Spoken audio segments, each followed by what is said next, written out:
എല്ലാവർക്കും സുഖമല്ലേ? നമുക്കും കുഴപ്പമൊന്നുമില്ല, അൽഹംദുലില്ലാ, അങ്ങനെ പോകുന്നു. അപ്പോൾ ഇന്ന് ഞാൻ പറയുന്നുണ്ട്, ഒരു 13 വയസ്സായ ഒരു പെൺകുട്ടിനെ പറ്റി ചർച്ച നടക്കുന്നുണ്ട്. എല്ലാവരും അറിഞ്ഞ് കാണുമെന്ന് വിചാരിക്കുന്നു. അപ്പോൾ മക്കളെ മാനസികാവസ്ഥ എവിടം വരെ എത്തി എന്നുള്ളതിൽ കണ്ടില്ല ഞാൻ പറയുന്നത്. കാരണം നമ്മൾ വിചാരിച്ചു നമ്മളെ കുട്ടികൾ നല്ല കുട്ടികളാണ്, നമ്മൾ പറഞ്ഞാൽ അനുസരിക്കുന്ന കുട്ടികളാണ്, എൻ്റെ കുട്ടി അങ്ങനെയൊന്നുമല്ല, എൻ്റെ കുട്ടി നല്ല കുട്ടിയാണ് എന്നൊക്കെ വിചാരിക്കും.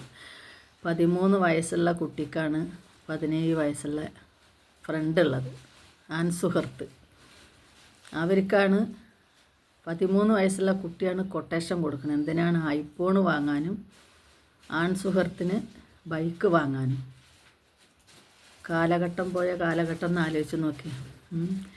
അച്ഛൻ ചെറുപ്പത്തിലേ ഉപേക്ഷിച്ച് പോയി, അമ്മ കുട്ടീനെ ബന്ധുക്കളുടെ അടുത്താക്കിയിട്ട് ഗൾഫിലേക്കും പോയി. ആ കുട്ടി ഏത് രൂപത്തിലാണ് വളരുന്നത് എന്നുള്ളത് ആരൊക്കെ ഉണ്ടെങ്കിലും എന്തൊക്കെ ചെയ്തു കൊടുത്താലും അതുകൊണ്ട് തന്നെ പറയണം, മാതാപിതാക്കൾ നോക്കുന്ന മാതിരി ആകൂല എന്നുള്ളത്. ആ മാതാവിൻ്റെ അവസ്ഥ എന്തായിരിക്കും? ആ ഒരു പിതാവ് ചെയ്ത പാവം എന്താണ്? ഇന്നിപ്പോൾ അത് ജൂനിയർ ഹോമിലേക്കാണ് ആ കുട്ടികൾ പോവുക. എല്ലാവരും ഒക്കെ 17 പിന്നെ അതിൻ്റെ താഴെയും 16, 13 വയസ്സുള്ള കുട്ടികൾ.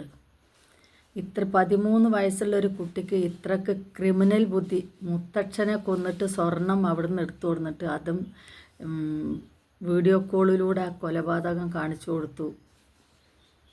അത് കണ്ടു ആ കുട്ടി വിശ്വസിക്കാൻ വേണ്ടിയിട്ടെന്ന് പറയുമ്പോൾ എത്രത്തോളമായി നമ്മളെ മക്കളെ, കുഞ്ഞു മക്കളെ മനസ്സിലും കൂടെ ഈ ഒരു ക്രിമിനൽ ചിന്ത എന്നുള്ളതെന്ന് ആലോചിച്ച് നോക്കി നിങ്ങൾ. എന്ത് ചെയ്യാൻ പറ്റും? എല്ലാവരും അവനവൻ്റെ മക്കളെ ശ്രദ്ധിക്കുക, സൂക്ഷിക്കുക. കാരണം എന്താ വെച്ചെങ്കിൽ നമ്മൾ വിചാരിക്കും ഒരു കുഴപ്പമില്ല, നമ്മളെ കുട്ടികൾ നന്നായിട്ടാണ് വളരുന്നതെന്ന്. ഇപ്പോൾ ഈ കുട്ടിക്ക് മാത്രമാണ് ഇപ്പോൾ ഈ മാതാപിതാക്കൾ ഇങ്ങനെ ഇല്ലാതെ കുടുംബങ്ങളെടുത്ത് വളരുന്നത്. പക്ഷേ ഇതിനുള്ളൊരു ആൺസുഹൃത്തിൻ്റെയും അതിൻ്റെ കൂടെ കൂടിയ വേറൊരു കുട്ടിക്കും ഒക്കെ ഇതുണ്ടാവുമല്ലോ, മാതാപിതാക്കൾ ഉണ്ടാവുമല്ലോ. ഈ കുട്ടീനെക്കുറിച്ച് മാത്രമാണ് അങ്ങനെ പറയുന്നത് കേൾക്കുന്നത്. കാരണം മാതാപിതാക്കൾ കൂടെ ഇല്ല, അമ്മ ഗൾഫിലാണ്, അച്ഛൻ ഉപേക്ഷിച്ച് പോയി എന്നുള്ളത് ഈ കുട്ടീനെക്കുറിച്ച് മാത്രമാണ് കേൾക്കുന്നത്. മറ്റുള്ള കുട്ടികളെക്കുറിച്ചൊന്നും അത് പറയുന്നില്ല. അപ്പോൾ അവർ കുടുംബത്തിലാവുമല്ലോ. 13 വയസ്സുള്ള ഒരു കുട്ടി പറയുന്ന കൊട്ടേഷൻ ഏറ്റെടുത്ത് പോയി ചെയ്യാൻ നിൽക്കുന്ന 16 വയസ്സുള്ള മക്കളോ, ആ മക്കളുടെ കുടുംബത്തിൽ അച്ഛനും അമ്മയും ഉണ്ടാവില്ലേ? ആറ്റങ്ങളുടെ ഒരു ജീവിതം ഒന്ന് ആലോചിച്ച് നോക്കി. ഇനിയുള്ള കാലം ഒരു കൊലപാതകത്തിൽ 16 വയസ്സാകുമ്പോൾ തന്നെ പ്രതിയായ മകനെ, ആ കുടുംബത്തിനെ ഇനി നാട്ടുകാർ ഏത് കണ്ണുകൊണ്ടായിരിക്കും കാണുക എന്നൊന്ന് ആലോചിച്ച് നോക്കി. ആ കുടുംബത്തിലുള്ള മറ്റുള്ളവരുടെ ജീവിതം എങ്ങനെയായിരിക്കും എന്ന് ആലോചിച്ച് നോക്കി. വല്ലാത്തൊരു കഷ്ടമല്ലേ? അപ്പോൾ ഇതിൻ്റെയൊക്കെ അവസരം മക്കൾക്ക് നിങ്ങൾ അധികം ഒരുപാട് ലാളനകൾ കൊടുക്കല്ലേ.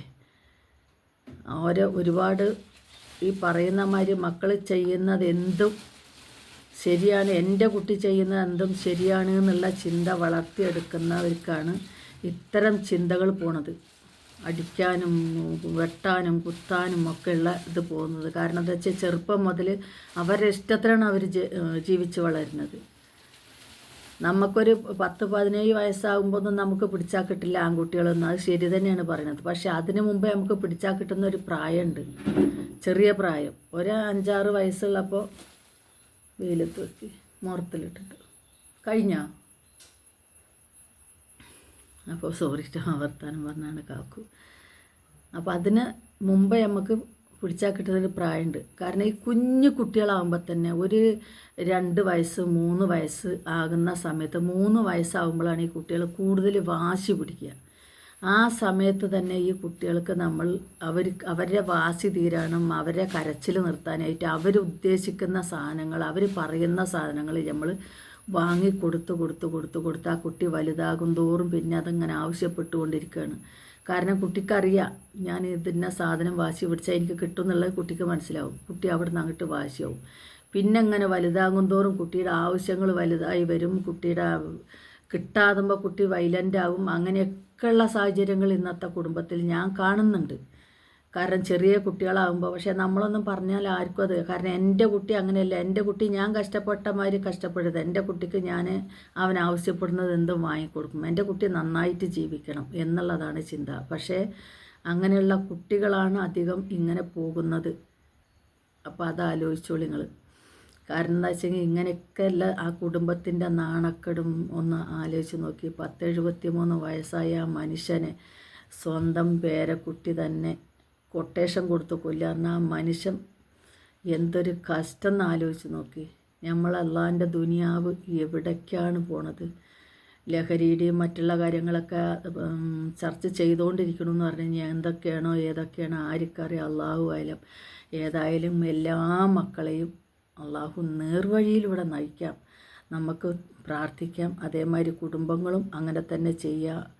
കാരണം എന്താ വെച്ചെങ്കിൽ ഇന്നത്തെ കാലഘട്ടം ഒരുപാട് കലികാലം എന്ന് പറയുന്ന കാലം ഇപ്പോഴാണ്. ഇതിന് മുമ്പേ നമ്മളൊരു പഴമൊഴിക്ക് പറയുമായിരുന്നു, നമ്മളെ മക്കളോ അല്ലെങ്കിൽ വേറുള്ളവരോ എന്തെങ്കിലും ചെയ്യുമ്പോൾ ആ കലികാലല്ലേ അതൊക്കെ ഉണ്ടാവും എന്ന് പറയും.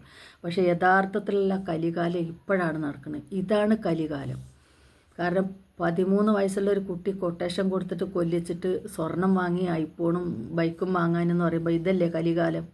അന്നത്തേക്കാൾ പണ്ടൊന്നും ഇങ്ങനെയുള്ള വാർത്തകളൊന്നും കേൾക്കുകയേ ചെയ്തിരുന്നില്ല. ഇപ്പോഴാണ് ഈ വാർത്തകളൊക്കെ വരുന്നത്, ഇങ്ങനെയുള്ള വാർത്തകൾ, കുഞ്ഞു മക്കൾ ക്രിമിനലാകുന്ന വാർത്തകൾ. ഏതായാലും എല്ലാവരും സൂക്ഷിക്കുക മക്കളെ. അവനവൻ്റെ മക്കളാണെന്ന് എഴുതിയിട്ട് നിങ്ങൾ ഒരുപാട് ലാളനയും ഇതും കൊടുത്തു കഴിഞ്ഞിട്ടുണ്ടെങ്കിൽ അവസാനം ഇന്ന് സ്വന്തം മക്കളെ കൈകൊണ്ട് മരിക്കേണ്ട അവസ്ഥയിലേക്കാണ് ഓരോ മാതാപിതാക്കളും എത്തിച്ചേരുന്നത്. റബ്ബേ നീ കാക്കണേ എന്നല്ലാതെ മറ്റെന്ത് പറയാനാണ്? അടുത്ത വീഡിയോസിൽ കാണാം. എല്ലാവർക്കും അസ്സലാമു അലൈക്കും. ഞാൻ പറഞ്ഞതിൽ എന്തെങ്കിലും തെറ്റുണ്ടെങ്കിൽ ക്ഷമിക്കണേ മക്കളെ.